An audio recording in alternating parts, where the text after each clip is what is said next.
Chairman ناظم آباد town سید محمد مظفر نے اپنے دعوے کے مطابق اشقان رسول صلی اللہ علیہ وآلہ وسلم کو ربیع اول کے مہینے میں جو سہولتوں کی فراہمی کا وعدہ کیا تھا اس کو عملی طور پر پورا کیا۔ آج چھوٹے موٹے جلوس نکلنا شروع ہوئے اور لوگوں کو ایک صاف ستھرا ماحول بھی فراہم کیا گیا تھا۔ جلوس اپنی مقررہ راستوں سے گزرتا ہوا جا رہا تھا، لیکن یہاں پر ناظم آباد ٹاؤن کے فوکل پرسن ظہیر احمد اور دیگر نے مل کر جو سہولتوں کی فراہمی کو یقینی بنایا تھا، تو جلوس کی گزرگاہوں پر آج ایسن طریقے سے جلوس برآمد بھی ہوئے اور اپنے اختتام کی طرف روانہ ہوئے۔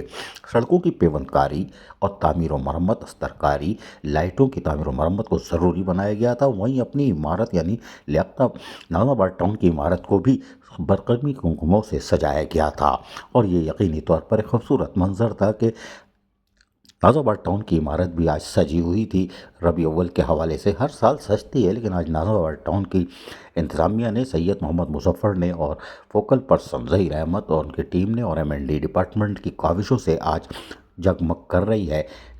ناظم آباد ٹاؤن کی عمارت۔ اندر سے بھی اس کا خوبصورت منظر دیکھا جا سکتا ہے، لیکن عملاً یہ اپنی کھلی آنکھوں سے اگر آپ سڑک پہ کھڑے ہوں یا سے گزرتے ہوئے جا رہے ہوں تو آپ کو نظر آئے گا۔ تاہم انہوں نے مساجدوں میں بھی اب اسپرے مہم کا آغاز کر دیا ہے۔ یہ لازمی جز ہوتا ہے ناظم آباد ٹاؤن کے محکمہ سینیٹیشن کا، جو ہر حال میں کوشش کرتا ہے کہ نمازیوں کو ایک صاف ستھرا ماحول فراہم کیا جائے۔ اسپرے مہم والے پہنچے، مسجد کی انتظامیہ خوش ہوئی، بچے بھی خوش ہو گئے۔ اوہ دھوئے میں جا رہے ہیں، مزہ آ رہا ہے، کو نہیں معلوم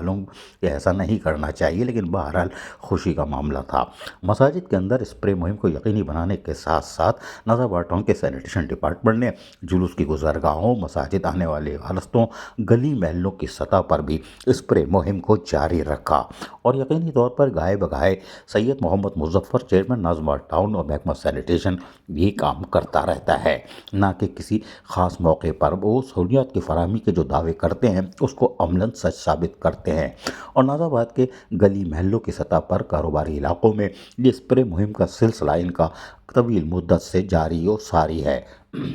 اور یقیناً لوگ خوش ہیں۔ عزیز عارف، KBS بلدیاتی نیوز